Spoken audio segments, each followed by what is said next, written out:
स्वागत आप सभी का एजुकेशन चैनल में। जैसा कि आप देख रहे हैं, महत्वपूर्ण प्रश्न है।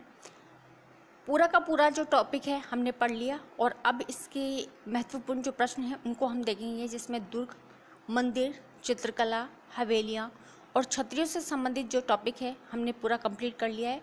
और आज इससे संबंधित जो महत्वपूर्ण प्रश्न हैं उनको हम यहाँ देखेंगे। तो आइए शुरुआत करते हैं महत्वपूर्ण प्रश्नों से।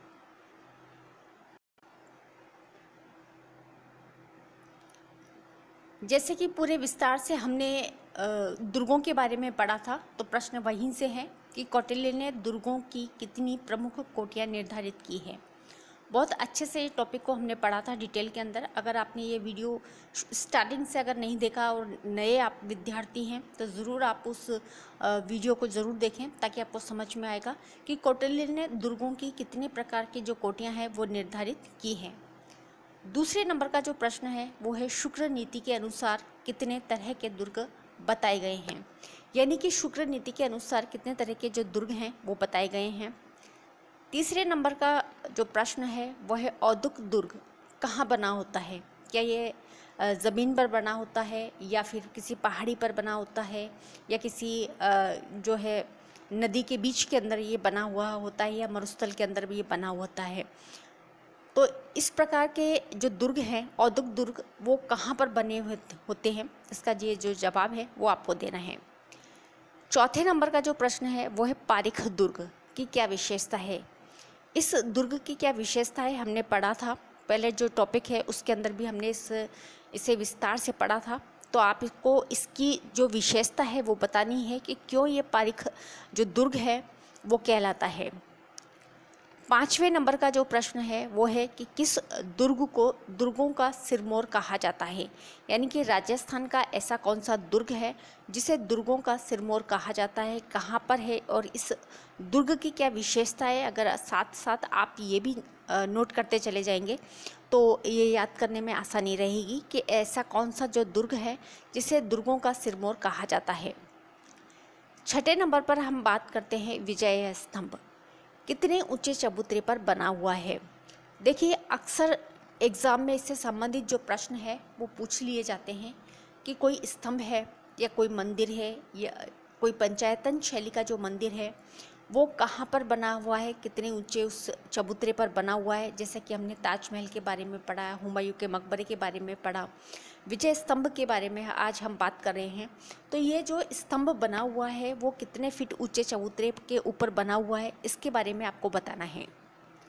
साथ ही साथ सातवें नंबर का जो प्रश्न है वो बहुत इम्पोर्टेंट है कि स्वर्णगिरी या सोनलगढ़ या कनकाचल किस दुर्ग के अन्य नाम हैं। बहुत इम्पोर्टेंट है। कई बार क्या होता है कि एग्ज़ाम में इस तरह के जो प्रश्न हैं वो पूछ लिए जाते हैं। किसी भी दुर्गों के कुछ और उपनाम भी होते हैं जिनसे कि उनको दुर्गों को पहचाना जाता है। तो यहाँ पर उस दुर्ग के बारे में पूछा जा रहा है कि स्वर्णगिरी, सोनलगढ़ और कनकाचल नाम से किस दुर्ग को जाना जाता है, या कौन से दुर्ग है जिसका अन्य नाम ये भी है। आठवें नंबर का जो प्रश्न है वो है कि कौन सा दुर्ग 7 पहाड़ियों से घिरा हुआ है। यानी कि आपको बताना है कि राजस्थान का ऐसा कौन सा जो दुर्ग है जो 7 पहाड़ियों से घिरा हुआ है। 9वें नंबर का प्रश्न है कि 32 खंभों की छतरी किस दुर्ग में स्थित है। ये जो प्रश्न है इसके बारे में पहले भी हमने बात की थी और अच्छा प्रश्न है ये वाला प्रश्न भी। और यहाँ पर आपको बताना है 10वें नंबर का जो प्रश्न है, ये जो टॉपिक है वो हम पढ़ चुके हैं कि राजस्थानी चित्रकला की जन्मभूमि कहलाती है। कौन सी जो है राजस्थानी चित्रकला की जन्मभूमि कहलाती है, उसका जो नाम है वो आपको बताना है। अगर मेरी स्पीड बोलने की ज़्यादा रहे तो आप आराम से वीडियो को बीच बीच में रोक करके भी इसके जो जवाब हैं वो आप लिख सकते हैं। 11वें नंबर का जो प्रश्न है वो है राजस्थानी चित्रकला का सबसे पहले वैज्ञानिक विभाजन किसने किया। यानी कि राजस्थानी चित्रकला की जन्मभूमि के बारे में हमने बात कर ली है और अब हम बात कर रहे हैं कि राजस्थानी चित्रकला का सबसे पहले जो वैज्ञानिक विभाजन है वो किसने किया है और उनकी कौन सी पुस्तक में उन्होंने इसका जो विभाजन है वो किया गया है।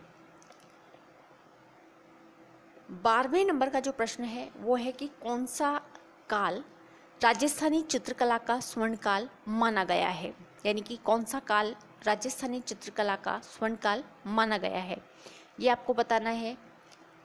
13वें नंबर का जो प्रश्न है वो है चावंड शैली किस ठिकाने के अंतर्गत आती है, उसका नाम आपको बताना है कि जो चावंड शैली है वो मेवाड़ में आती है, मारवाड़ में आती है, ढूंढाड़ में आती है या हाड़ौती क्षेत्र के अंदर किन ठिकानों के अंतर्गत आती है चावंड शैली, इसके बारे में आपको बताना है।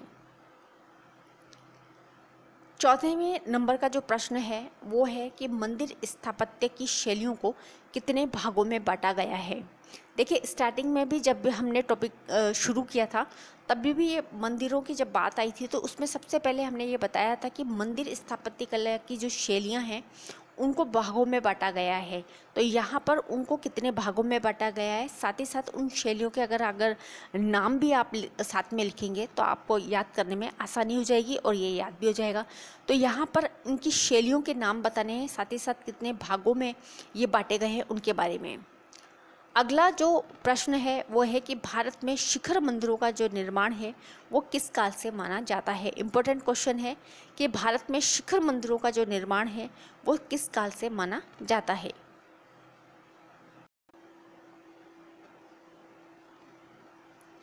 16वें नंबर का जो प्रश्न है वो है कि किस मंदिर को हवेली संगीत का मुख्य केंद्र माना जाता है। इम्पोर्टेंट प्रश्न है क्योंकि राजस्थान की जो भर्तियां हैं उनमें जो प्रश्न है वो पूछे जाते हैं।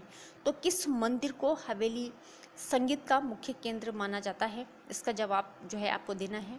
साथ ही साथ कौन सा मंदिर है उसके बारे में और उसमें जो किस देवता का जो मंदिर है ये आपको बताना है। 17वें नंबर का जो प्रश्न है वो है किराडू का प्राचीन नाम क्या है, ये आपको बताना है। और 18वें नंबर का जो प्रश्न है वो कि किस शहर को घंटियों के शहर के नाम से जाना जाता है, ऐसा कौन सा जो शहर है, और साथ ही साथ वहाँ का कोई प्रसिद्ध मंदिर हो जिसके बारे में आप जानते हैं तो उसका नाम भी इसी के साथ आप नोटेट करते चले जाएं। 19वें नंबर का जो प्रश्न है वो है 12 का प्राचीन नाम क्या है। छोटे छोटे से प्रश्न हैं लेकिन कई बार एग्ज़ाम में ये जो प्रश्न हैं वो कन्फ्यूज़न करने वाले हो जाते हैं और वो नंबर जो है आसानी से कट जाते हैं। तो छोटे छोटे से जो प्रश्न हैं उनको भी हमें देखना है, नज़रअंदाज नहीं करना है, उनको भी हमें साथ लेकर के चलना है। तो इस तरह से जो ये प्रश्न है वो बनाए गए हैं कि 12 का प्राचीन नाम क्या है। स्टार्टिंग में जब हमने टॉपिक पढ़ा था उसके अंदर मैंने इसके जो नाम है उसके बारे में हमने चर्चा की थी। और अगर नए विद्यार्थी हैं, पहली बार अगर चैनल को विज़िट किया है तो ज़रूर आप इससे संबंधित, अगर नीट की तैयारी कर रहे हैं तो इससे संबंधित बहुत सारे जो वीडियो हैं वो अपलोड है, आप उसे देखें। साथ ही साथ अगर आप फर्स्ट ग्रेड की तैयारी कर रहे हैं तो हिंदी साहित्य से संबंधित बहुत सारे हिंदी के जो वीडियो हैं वो अपलोड हैं। राजस्थान के जीके के संबंधित अपलोड है, करंट्स के जो वीडियोज़ हैं वो अपलोड हैं, आप आराम से उसे देखें। और 20वें नंबर का जो प्रश्न है वो है हाड़ौती का खजुराहो या राजस्थान का मिनी खजुराहो किस मंदिर को कहा जाता है। हाड़ौती का खजुराहो या फिर राजस्थान का मिनी खजुराहो किस मंदिर को कहा जाता है, इसके बारे में बताना है। वो कौन सा मंदिर है उसका नाम आपको बताना है। साथ ही साथ 21वें नंबर का जो प्रश्न है वो है राजस्थान में हवेलियों का विकास किस सदी से माना जाता है।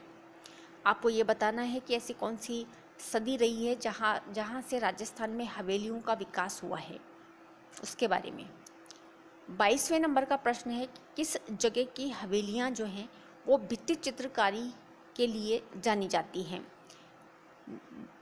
जो ये प्रश्न है वो बहुत इम्पोर्टेंट बन जाता है कि ऐसी कौन सी हवेलियाँ हैं या किस जगह की वो हवेलियाँ हैं जहाँ पर भित्ति चित्र जो है बने हुए हैं उस हवेली में, और इस कारण से वो जो हवेली है वो इम्पोर्टेंट है। तो उस जगह का नाम आपको बताना है।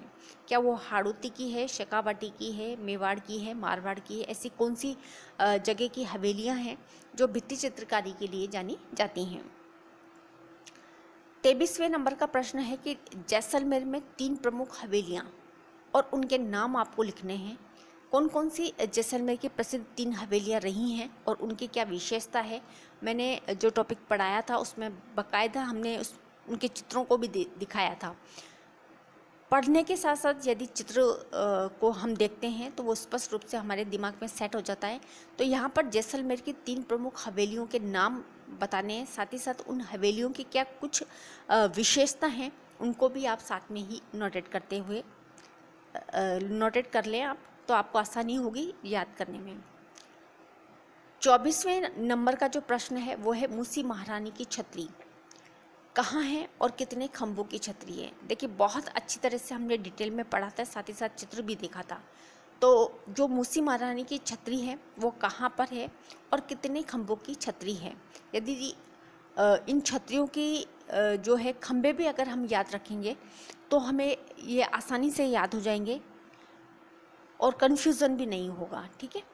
इसी तरह से 25वें नंबर का जो प्रश्न है वो है शेखावटी संभाग की सबसे बड़ी छतरी मानी जाती है। ऐसे कौन सी जो छतरी है, किसके नाम की वो छतरी है जिसे शेखावटी संभाग की सबसे बड़ी छतरी जो है मानी जाती है। अगर उसकी कोई विशेषता या कोई पहचान जो भी आपने देखा हो वीडियो के अंदर, उससे संबंधित जो आपको समझ में आया हो उसे भी आप यहाँ लिखें, तो आपको याद रहेगा कि शेखावटी संभाग की सबसे बड़ी जो छतरी है वो किस की है, उनका नाम क्या है, साथ ही साथ इस छतरी की क्या विशेषता है उसके बारे में।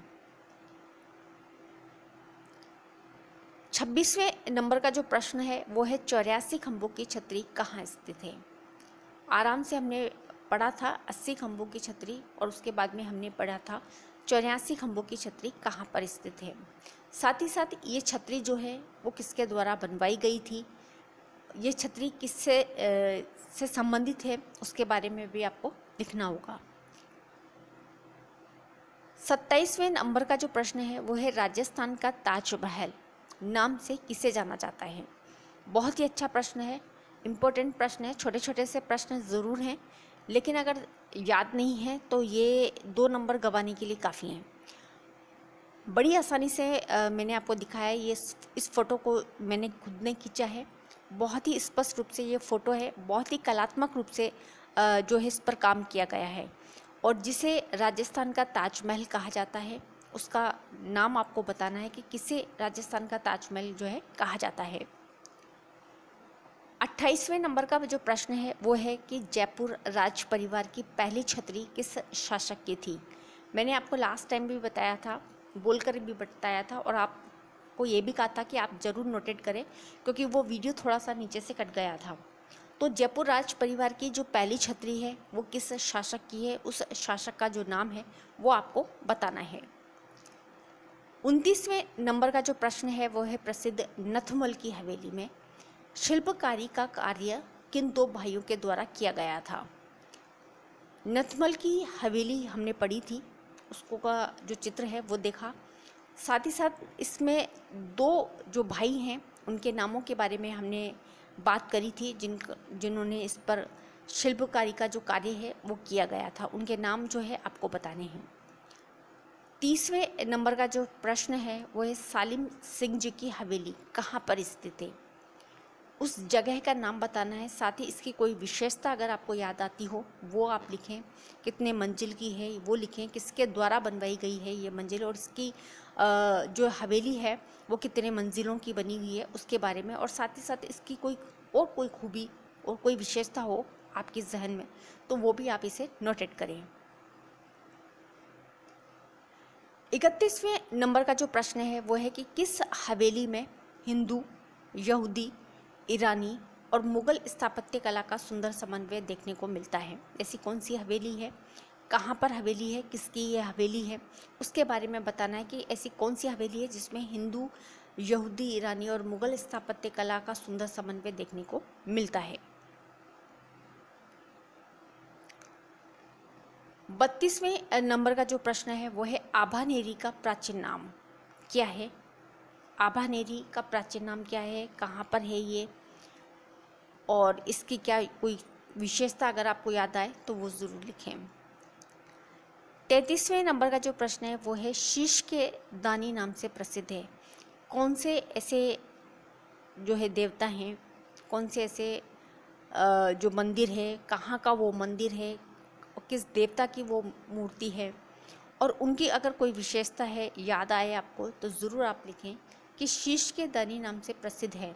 ऐसे कौन से लोग देवता हैं जो इस नाम से प्रसिद्ध है उनके बारे में आप ज़रूर बताएं।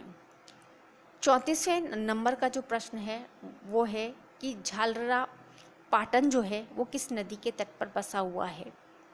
ये आपको बताना है, इम्पोर्टेंट प्रश्न है कि झालरा पाटन किस नदी के तट पर बसा हुआ है और यहाँ पर किस देवता को समर्पित है जो मंदिर वो बनवाया गया है, उसकी अगर कोई विशेषता अगर आपको याद है तो वो भी आप यहीं पर लिखें। तो इस तरह से आज के इस टॉपिक में मैंने जो है 34 जो प्रश्न हैं, इम्पोर्टेंट प्रश्न हैं, कुछ आए हुए हैं, कुछ रिपीट भी हो जाते हैं कई बार एग्ज़ाम में, उनका सम्मिलित किया है। अगर वीडियो आपको अच्छा लगे तो ज़्यादा से ज़्यादा लाइक और शेयर करना ना भूलें। वीडियो देखते रहें और अपनी तैयारी को बेस्ट करते रहें। आप सभी का वीडियो देखने के लिए बहुत बहुत धन्यवाद।